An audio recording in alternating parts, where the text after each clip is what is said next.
Alors, merci à tout le monde pour participer à cette série de webinaires Université NF. Alors, aujourd'hui, nous avons Bill Rees et Rick Monroe et le sujet « Trop, c'est trop, confronter le dépassement écologique ». L'économie mondiale est fixée sur le changement climatique comme un défi existentiel pour la civilisation.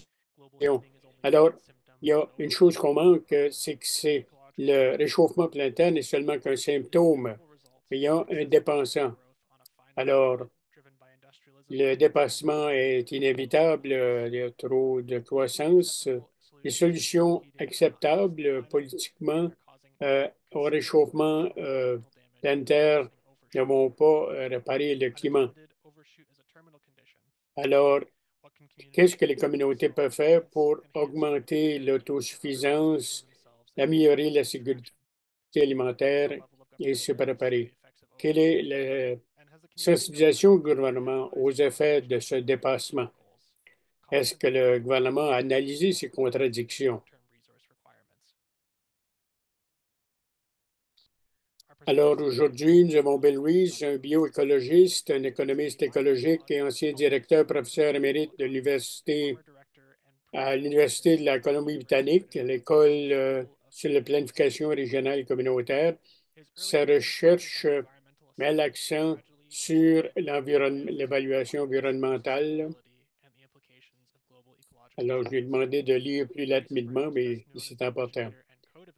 Alors, il a travaillé avec ses étudiants sur l'analyse de l'empreinte écologique. Alors, c'est un bon indicateur de la non-durabilité techno-industrielle de la société. Et lui, Rick Monroe et son épouse sont sur Howe Island, près de Kingston, Ontario, un membre actif du Comité changement climatique de l'UNF. Alors, il fait de la recherche sur l'épuisement à long terme au niveau de l'environnement. Il est représentant de l'UNF à plusieurs conférences sur le développement durable suite à la conférence des Nations unies sur l'environnement et le développement en 87. Alors, Bill va prendre la parole tout d'abord.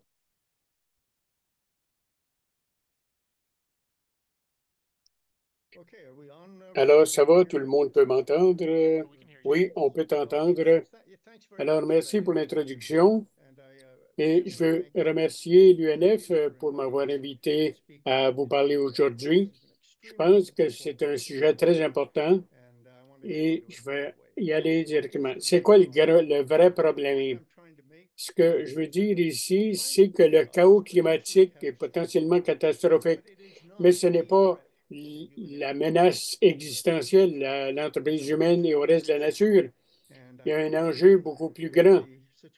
Alors, le problème est compliqué. Je ne veux pas renier le problème climatique. Le réchauffement planétaire est réel et ça peut être catastrophique. Les niveaux de dioxyde de carbone sont les plus hauts qui ont été dans 14 millions d'années. Les températures au début de 2020 sont sans précédent depuis 24 000 ans. L'an passé était le plus chaud pendant 15 mois consécutifs, de juin 2023 à septembre 2024, les températures mondiales ont dépassé les records mensuels précédents. Alors, maintenant, on est en chemin d'aller vers le 3,0 degrés de réchauffement. Qu'est-ce que les scientifiques ont perdu un peu la direction? Alors, Gavin Schmidt dit, pour les derniers mois, il a dit ça, c'est en fait 15 mois, les températures de terre et de l'océan ont dépassé à chaque mois jusqu'à 0,2 degrés Celsius de plus qu'avant. Alors, les scientifiques disent, ah bon, c'est pas vraiment ce qui se passe, on ne peut pas réconcilier nos théories avec ce qui s'est passé.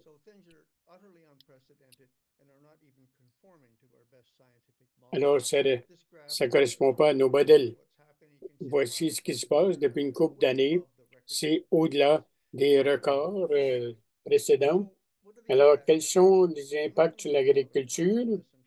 Vous êtes probablement très familier avec ça, mais le stress thermique, température extrême, plus chaude, plus froide, réduit les rendements et augmente aussi la perte d'animaux. Le stress au niveau de l'eau, plus de précipitations, mais plus de sécheresse, et ça va affecter le paysage. Et l'an passé, les États-Unis ont perdu 20,3 milliards de dollars en matière à cause des sécheresses et des inondations. Sur l'Alberta, ça a coûté 327 millions en 2023. Donc, c'est de grosses pertes économiques, bien sûr. Ça réduit la biodiversité, y compris la population des insectes pollinisateurs, donc moins de productivité. Les meilleurs climats agricoles peuvent s'éloigner des terres arables. Alors que le climat change, se déplace, ça peut affecter la montée des niveaux de la mer et de l'eau salée, l'intrusion de l'eau salée vont affecter les terres arables. 3 milliards de personnes pourraient être en dehors de la niche environnementale d'ici la fin du siècle. Néanmoins, le focus actuel mondial sur le changement climatique est mal dirigé. Les solutions acceptables au réchauffement planétaire, turbines, des éoliennes, des panneaux solaires, etc., ne réparent pas le climat et en fait peuvent empirer le plus gros problème.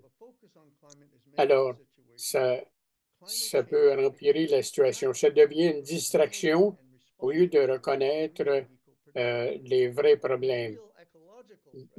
L'éco-menace, c'est le dépassement. C'est que les entreprises humaines, tous les humains, tout ce qu'on fait, toutes nos activités consomment les ressources qui se auto-reproduisent, comme les poissons, forêts, etc., les aquifères et tout cela. On les consomme plus vite qu'ils peuvent régénérer, alors on fait des excès de déchets, de déchets toxiques. Alors, donc, on est en train d'épuiser les ressources essentielles et consomme, littéralement, on consomme et la base biophysique de notre existence. Alors, tous les problèmes, alors biodiversité, acidification des océans, déforestation, désert, etc., et tout cela est causé par les symptômes du dépassement. On consomme trop. Les ressources, alors, c'est pire que les maladies et une condition terminale. Alors, le changement climatique n'est qu'un des symptômes, mais il est seul qu'on semble fixer dessus. Alors, on est affecté de manière collective. On a une vision tunnel, une vision entonnoir. On manque les autres aspects. Alors, on ne comprend pas la complexité. On ne connecte pas les petits points, si vous voulez. On est fixé sur seulement un aspect. Et pourquoi qu'on a cette vision entonnoir, si vous voulez? Il y a des choses qui sont ignorées quand une nouvelle version de l'entité vient, plus efficace et qui semble supérieure à l'original.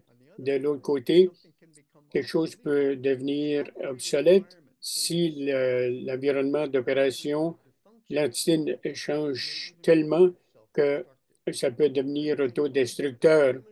Alors, le cerveau humain est obsolète. Selon cette définition, il y a deux raisons. Le cerveau humain a évolué quand on vivait dans un petit groupe de tribus, un espace limité, prévisible, et donc ça posait seulement des défis modestes pour le système nerveux qui évoluait. Alors, le résultat, c'est qu'on s'est adapté à des environnements simples. On pense de manière simplistique, linéaire, mécanistique et réductionniste. C'est C'était autrefois adéquat pour la survie. Ça fonctionnait bien dans ce temps-là, mais maintenant, les temps ont changé. Les humains du moderne, là, techno-industriel, on vit dans un monde complexe qui change rapidement, qui de sous-systèmes qui se chevauchent, que nous avons créés nous-mêmes, et on met à défi notre capacité cognitive. Alors, comme on le voit dans les politiques présentement, on n'est pas équipé pour bien comprendre et contrôler tous les aspects des sous-systèmes culturels. Ça peut être l'économie mondiale, l'Internet, l'intelligence artificielle, géopolitique, l'interaction avec les systèmes climatiques et tous les autres systèmes biophysiques de l'écosystème. On ne peut pas connecter tous les petits points qui devraient être liés. Alors, avec notre cerveau qui ne fonctionne pas bien, on n'est plus capable de s'adapter. Il y a un facteur bioculturel aussi, et ça surprend beaucoup de gens. Alors, on, on fait une construction sociale de nos réalités vécues. On simplifie la réalité selon l'idéologie politique, doctrine religieuse, paradigme économique, modèle scientifique. Alors, chaque culture ou tribu génère des perceptions uniques que ses citoyens, inconsciemment souvent, pensent que c'est la seule réalité. Alors, on peut penser à ce qui se passe présentement en politique là, en Amérique du Nord. C'est important parce que les cadres construits socialement affectent la façon que l'on voit et qu'on perçoit la réalité. Le problème potentiel, c'est que les gens vivent de leur réalité construite et c'est des délusions partagées. Parfois, une croyance mythique peut ne pas être un problème. Par exemple, un problème, on croyait que la Terre était plate. Maintenant, c'est inadéquat, mais c'était une approximation adéquate de la réalité à ce moment-là. Dans ce temps-là, ça ne faisait pas de différence. Et c'est un peu le cas de notre évolution. Mais présentement, nos narratifs, présentement, on vit dans un construit, si vous voulez, une construction trop simplistique. Et c'est important de comprendre la théorie économique est un produit simpliste du cerveau humain. Ce n'est pas contraint par la réalité biophysique dans laquelle l'économie fonctionne. Alors, la théorie économique néolibérale, il y a deux aspects importants. L'exceptionnalisme,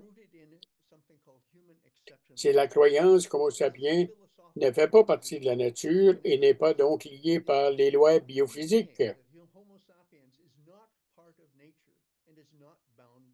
Ça suppose également que c'est construit sans rien faire avec la réalité. On croit qu'on ne fait pas partie de la nature, hein, et qu'on n'est pas limité. Et aussi, ça suppose que toute contrainte de ressources de pollution peuvent être réparées par l'ingéniosité humaine, la grande ressource. Alors, on pense pour continuer à jouer, ça prend des gains. Par exemple, l'énergie renouvelable est vendue comme une solution au changement climatique. Alors, si on croit A et B, à ce moment-là, on pense qu'on peut continuer une croissance économique sans limite. C'est là où on se trouve maintenant. Il n'y a pas de gouvernement qui ne fonctionne pas. C'est une planète quand même finie et ça ne fonctionne pas. Pollution, changement climatique, biodiversité à la baisse. sont les résultats de ces interactions-là. Alors, et parce que les économistes et d'autres techno-optimistes ont une fantaisie que l'économie moderne se déplace, se dissocie des ressources et des impacts environnementaux, et que l'économie se dématérialise. Mais encore là, c'est une autre vision entonnoir. C'est une comptabilité monétaire simplistique. C'est pas basé sur la réalité.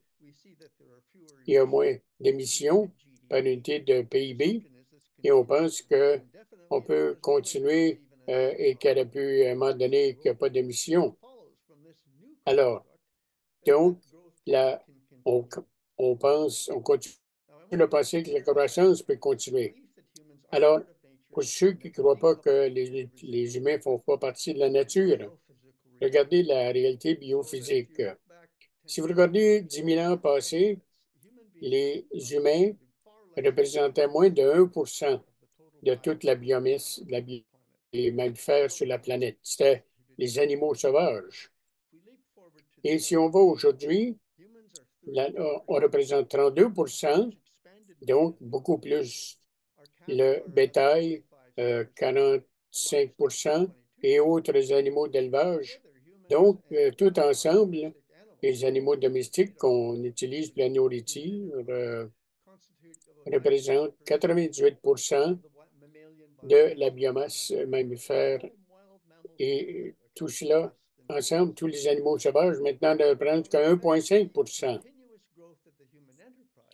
Alors, on peut voir ça déplacer presque toutes les autres espèces de mammifères. Et ce n'est pas juste les mammifères. Les populations sauvages sont en train de chuter. La volaille domestique représente 70% de la masse aviaire.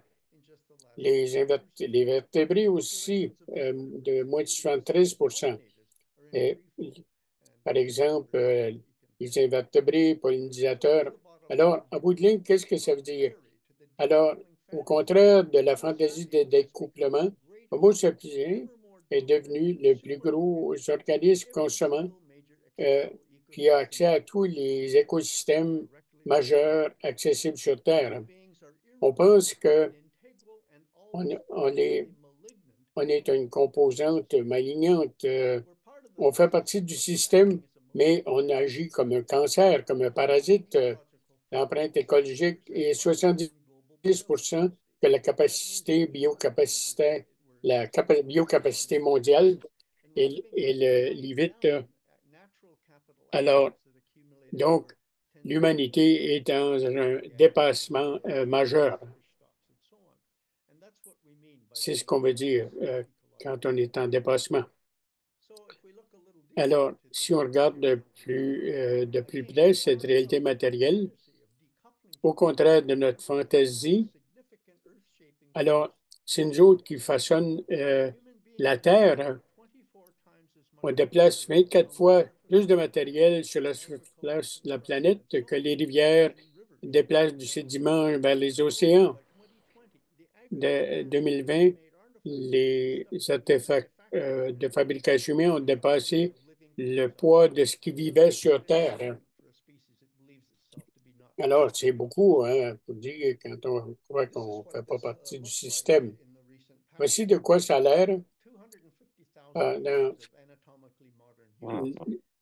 La population n'avait pas changé beaucoup. Donc, c'est dans des petits groupes et la Terre pouvait nous supporter.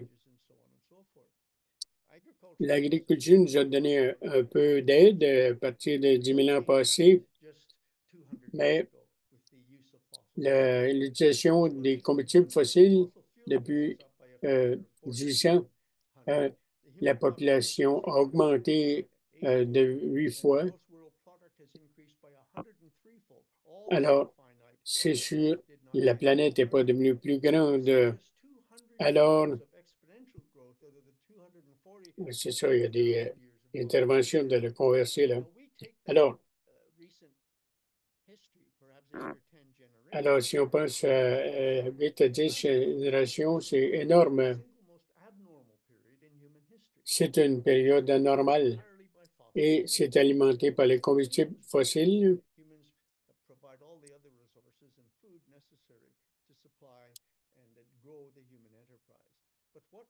Alors, qu'est-ce qui monte redescend?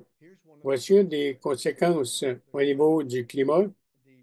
Alors, la ligne hachurée rouge, vous voyez l'augmentation au niveau du CO2. On compare l'été-hiver, ça monte au fil des années, ça redescend, mais à chaque année, c'est toujours un peu plus long. Euh, Ça monte donc plus que ça descend. Alors, en 2023, on était à 420 parties par million, 50% avant les niveaux pré-industriels. On essaie de contrôler le changement climatique depuis une cinquantaine d'années. En revenant en 92, quand les scientifiques se sont rencontrés et la Convention sur le climat a été mise sur pied. Durant cette période-là, on ne voit pas d'indication, même avec les accords sur le climat. Alors, donc, peut-être que ça aurait été pire, mais on voit que ça n'a pas beaucoup influencé les émissions. Présentement, les émissions de dioxyde de carbone sont les plus élevées et les combustibles fossiles sont plus élevés. Encore là, je dois dire, en début, en mettant l'accent sur le changement climatique, on manque dans les autres secteurs et ça devient pire. Oui, on est encore dépendant euh, des combustibles fossiles. On voit la relation à l'explosion de l'entreprise humaine, la population, l'économie, et ça coïncide avec l'utilisation de l'énergie et tous les combustibles fossiles sont encore responsables pour 80 82. Et le solaire et l'éolien ne représentent qu'une petite partie de l'autre énergie, des sources d'énergie. Alors, il faut se demander quelle serait la conséquence si on arrêtait les combustibles fossiles tout d'un coup.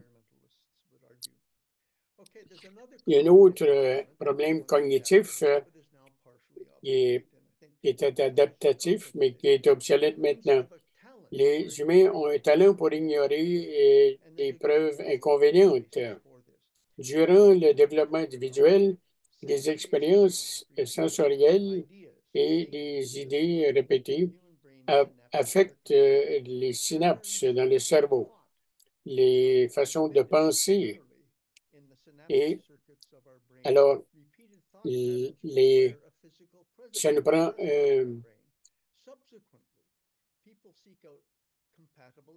alors, les gens cherchent des choses qui vont renforcer les conceptions qui sont préconçues. Alors, quand on fait face à de l'information qui n'est pas d'accord avec nos préjugés, nos prédécisions, on va renier ça ou essayer de discréditer l'information. Et il mentionne un livre qui explique bien ça. Alors, donc, nous apprenons à parler, à penser d'une certaine manière. Ça devient enchâssé dans notre cerveau et c'est difficile à déloger ces conceptions-là. Voici un problème donc qui est endémique durant l'histoire humaine. Alors,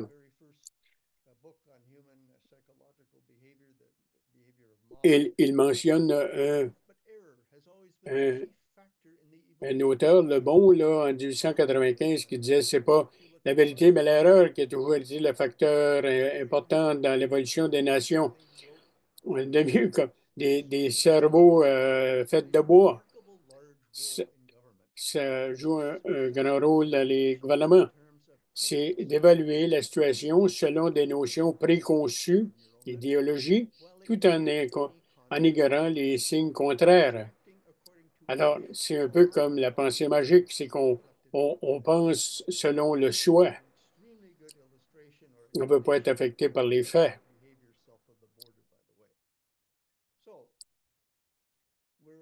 Donc, on a une situation, il faut reconnaître notre prédicament écologique. Les masses n'ont jamais cherché la vérité. Ils ignorent les preuves qui ne conforment pas à leur goût, à leurs erreurs. Et le bon en parlait en 1896. Donc, pour maintenir notre moyen de vivre, il faut continuer à se mentir à nous et à d'autres, parce que sans cela, il y a des actes déplorables qui seraient impossibles. Et c'est le nouvel âge de non-raison, la construction sociale délibérée de mauvaises informations et de fausses nouvelles.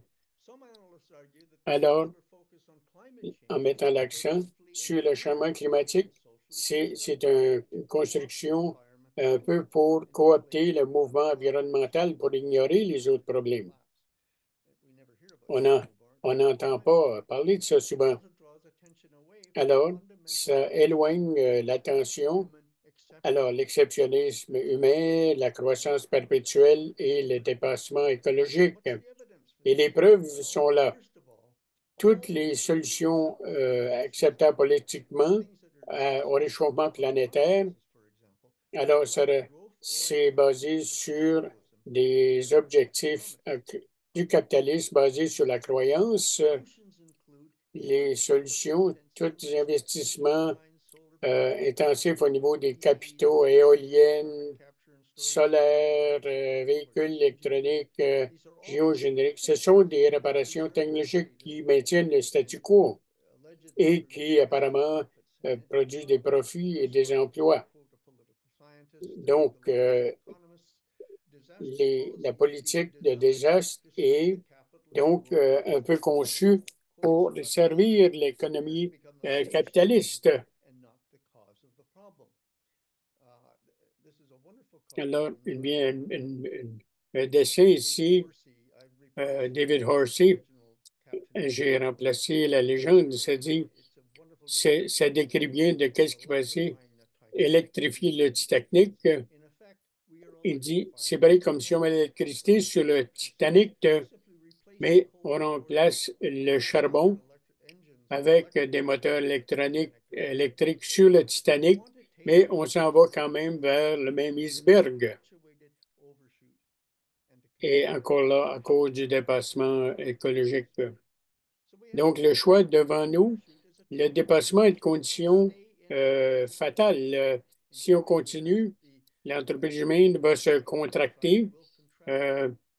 Donc, une espèce intelligente, rationnelle, on peut choisir entre des actions simples et de l'inaction qui risquent une implosion chaotique de la nature et des guerres, ou bien on peut s'asseoir et devenir sérieux et une, euh, on peut viser une durabilité juste et équitable pour tous. Il va vite. Voici le problème, là, sans le plan B, il reste deux choix. Il faut, il faut décarboniser rapidement, mais donc manque d'énergie, contraction à tous les niveaux, des problèmes civils, euh, conflits violents, gros déplacements, chaos. Alors, l'alternative, s'il faut continuer à être addicté aux combustibles fossiles, ça semble être notre position, mais ça veut dire qu'on va avoir plus de chaleur, plus de sécheresse, de plus grands extrêmes, des tempêtes plus violentes, la fonte du permafrost, du pergélisol, le méthane qui lâché, la désertification accélérée, plus de cesse de chaleur, manque d'eau, des famines possibles, l'inondation de plusieurs villes côtières, encore là, des grosses migrations de masse et conflits violents et l'effondrement de certaines économies et un chaos géopolitique. Donc, Alors, si on ne veut pas décroître, alors on a deux choix qui vont causer peut-être une implosion qui va être au détriment de l'ensemble des gens sur la planète. Alors, si nous sommes sérieux d'aborder le changement climatique, ce n'est pas suffisant de mettre l'accent sur le changement climatique. Il faut développer tout un nouveau narratif qui reconnaît que les humains font partie une composante intégrante de la nature, qu'il y a des limites à la croissance matérielle et que l'entreprise humaine est limitée et qu'elle est en dépassement et il faut satisfaire le besoin de développement, d'épanouissement spirituel, l'amour, le sentiment d'appartenance et tout cela. Alors, ça veut dire qu'il faut abandonner, transcender le narratif technomoderniste et de créer une transformation personnelle de la civilisation, une nouvelle façon d'être sur Terre où là, on va avoir des vies émotionnellement satisfaisantes, mais à l'intérieur des moyens biophysiques de la planète. Donc, c'est un gros défi et je pense que je vous explique pourquoi c'est nécessaire. Donc, la prochaine question, c'est est-ce qu'on va agir de manière pertinente? Alors, dans présentement, là, avec les élections fédérales, lequel des premiers ministres, des candidats qui pensent selon tout le monde continue à penser de construit mythique que, et alors, qu'est-ce qui est écologiquement et socialement nécessaire pour que la durabilité n'est pas politiquement faisable? Tous les politiciens qui disent, qui recommandent ce que je recommande se ferait garrocher en bas de l'estrade, comme on dit. Alors, il faut comprendre que ce qu'on fait présentement est encore catastrophique au niveau écologique, tout cela. C'est là à quoi on fait face, pas seulement en agriculture, mais à tous les niveaux de la société. C'est un problème, un dépassement écologique et se séparer de cette croissance capitaliste à outrance. Alors, merci, Bill. Très apprécié. Et, et la pensée systémique est très intéressante et ça vaut la conversation. Merci. Alors, maintenant, le tour à Rick Monroe.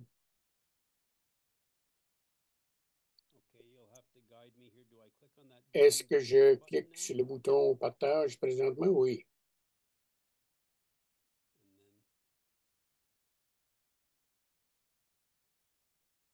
C'est bien. Alors, tu peux appuyer sur jouer.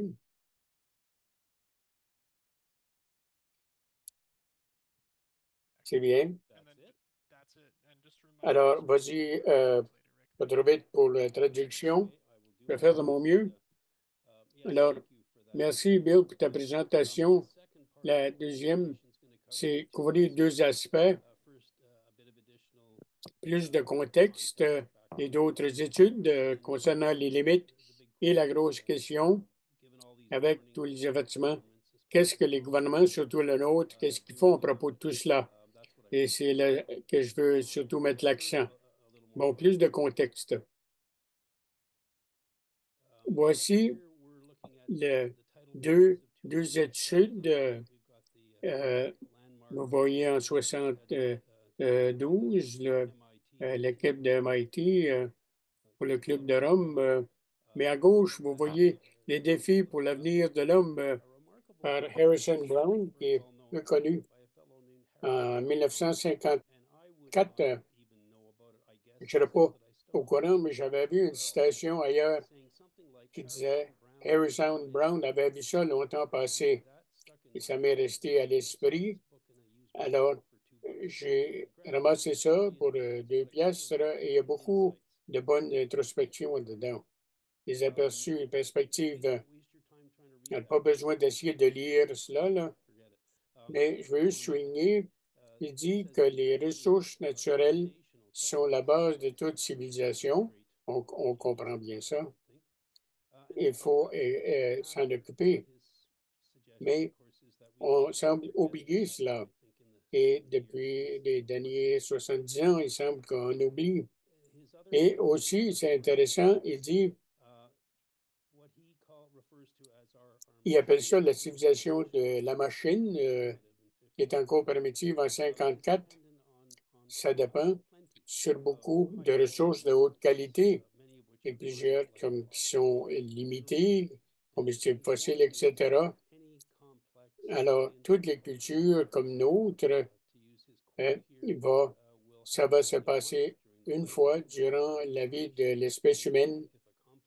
Si une société complexe fait effondrer ses systèmes, ça ne pourra plus se reproduire.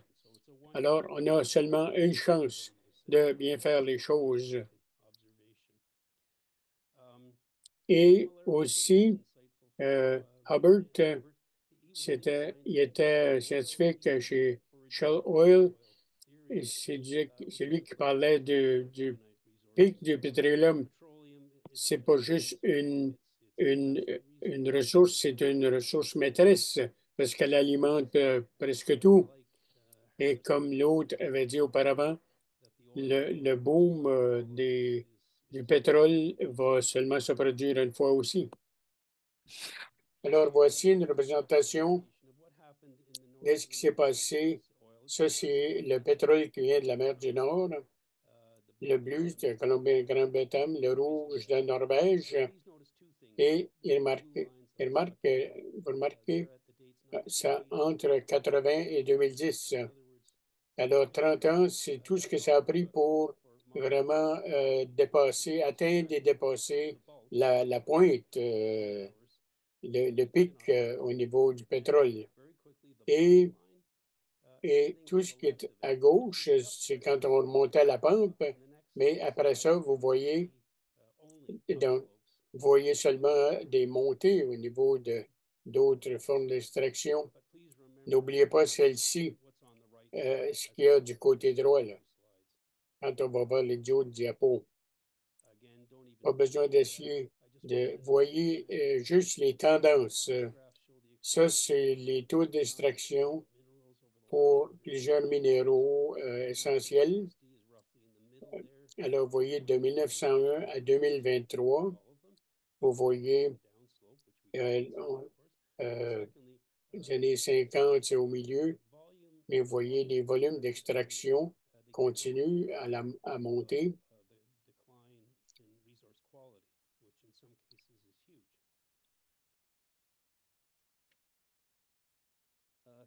Et même chose ici, regardez les lignes de tendance, les dates, on peut voir en rouge, ça c'est à partir de 1950. Et vous voyez la croissance exponentielle à partir de ce moment-là. Il y en a que c'est les sociétés, tourisme, etc. Il y en a d'autres qui sont biophysiques, population, utilisation d'énergie, de l'eau douce, des engrais, etc. Juste de remarquer les tendances. Voici le graphique de 72. 5 tendances principales. Vous voyez qu'est-ce qui arrive aux ressources, la production de nourriture per capita.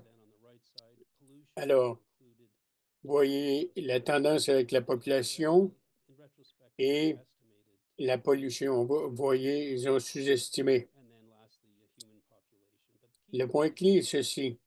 Les 4 de plus bas, vous voyez une courbe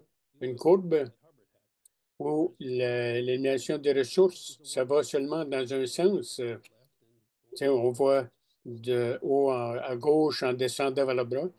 Et l'épuisement des ressources, c'est ce qui est le plus important ici. Alors, vous voyez les tendances au niveau de ce qui se passe dans l'environnement. Donc, dioxyde de carbone, oxyde nitreux, méthane, etc. Vous voyez, 1950, c'est là la date en rouge. Environ 15 ans passés, une autre recherche, ils ont démontré ça d'une approche différente, des limites planétaires. Alors, ça couvre différents aspects. Le vert est correct. Ensuite, un jaune, tu rentres dans le rouge. Alors, on a dépassé 6 des 9 au niveau des limites et l'agriculture a un rôle important à jouer là-dedans. Les, on voyait ça en 2009, de l'eau fraîche, changement climatique, intégrité de la biosphère, tout ça. Alors, Bartlett disait en 69, il dit la plus grosse perte, la limite, la plus grosse limite de la race humaine, c'est notre incapacité de comprendre la fonction exponentielle. C'est une conférence que Bartlett a dit presque 1700 fois au fil des années et il disait, alors c'est ça notre fonction de background. Alors, on va voir qu'est-ce que les gouvernements font à propos de cela. Moi, j'étais préoccupé par tout cela depuis des décennies, mais j'ai continué à poursuivre cette question-là depuis quelques années parce que là, je me suis réveillé aussi, moi aussi. Il y a des questions qui n'étaient pas posées. J'ai rien trouvé. De plus, j'étais curieux, je trouvais et j'ai pensé logiquement, on va demander au gouvernement quelles les agences au niveau perspective. Ça, c'est l'Agence de défense et politique et l'horizon politique du Canada. J'ai regardé et je leur ai écrit l'an passé pour demander leur mandat. C'est un mandat très important d'établir des menaces importantes, un peu comme le ministère de la Défense.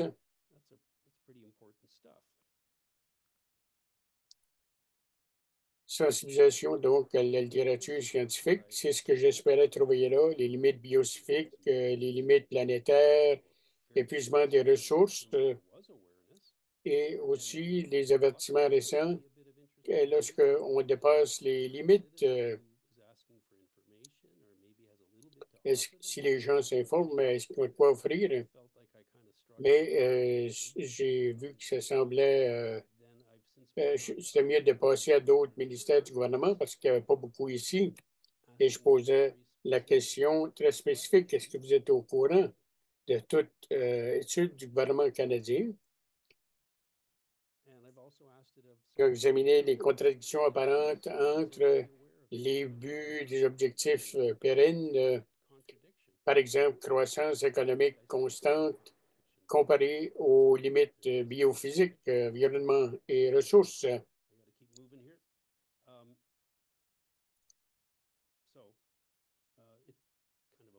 Alors, c'est un peu comme avec les chevaux, avec des œillères pour limiter la vision. Est-ce que c'est la croissance qui cause tant de problèmes? Mais ils ne font pas d'études là-dessus. Par exemple, le pic du pétrole, le militaire, c'est une branche c'est une étude il n'y a pas eu d'études, ça a été fait par des analystes allemands. Et donc, des avertissements très importants. Alors, les implications politiques en matière de sécurité causées par la pénurie dans les ressources. Parce que ça aussi, ça fait que le militaire. Donc, ils ont regardé cet enjeu-là, mais ils ont regardé. Ça, c'est les militaires ici.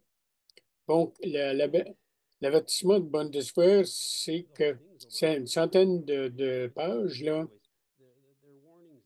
C'est que l'approvisionnement en énergie du cycle économique doit être assuré. Et aussi, l'économie décroissante sur une période indéterminée présente une situation très instable qui va inévitablement mener à un effondrement du système.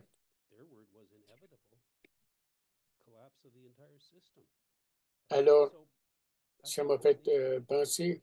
Alors, si ce que les autres pensent, juste au niveau du pétrole, est-ce que le changement climatique et autres perturbations biophysiques auraient un encore plus grand impact? Alors, je continue. Les conclusions, c'est que les obstacles psychologiques représentent une suppression des faits irréfutables et que ça mène à un rejet instinctif d'une discussion en profondeur de cet enjeu difficile. Ils sont très au courant de la nature humaine et de nos vulnérabilités et souvent on n'aborde pas ces aspects-là.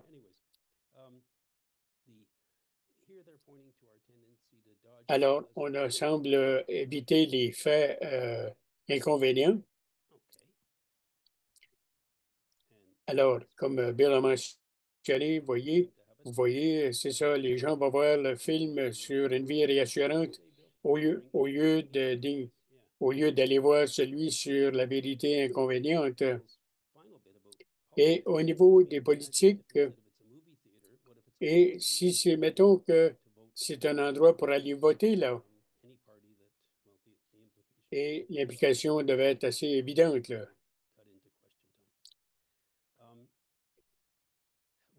Alors, Ramsdorf n'est pas militaire, mais le Gulf Stream est déjà en train de ralentir.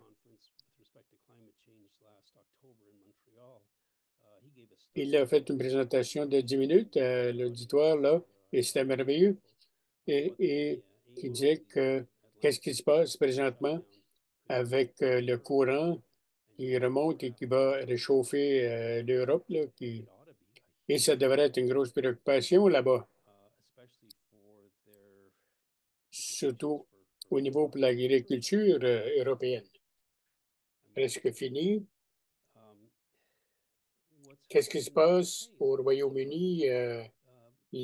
La Chambre des Lords l'an passé, une baronesse qui a dit, est-ce que le Parlement avait étudié les conséquences si ce courant chaud-là allait ralentir?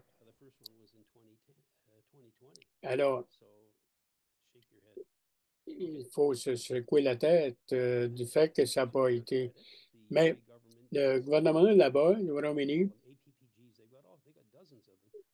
c'est des groupes de tous les partis et une étude sur les limites à la croissance. Ça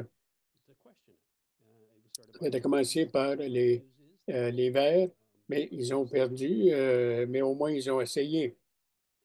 Alors, voici une étude qui a été faite pour ce groupe-là, une revisite des limites pour débattre de ces choses-là. Le Parlement européen, de 2 ans passés, j'avais formellement commencé à regarder ces croissances-là, ces défis-là à l'échelle mondiale. Mais c'est ma dernière diapo. C'est d'une présentation de 15 ans passés à Canberra. J'espère que vous connaissez le nom. J'ai jamais oublié cela. Je vous dois. Ça ne voudra rien dire. C'est tout ce qu'on leur laisse. C'est un système instable et des restants de notre extraction des ressources. Alors, si on vient. Donc, ça nous prend des politiciens braves qui vont poser les bonnes questions. Et merci de votre intérêt aujourd'hui.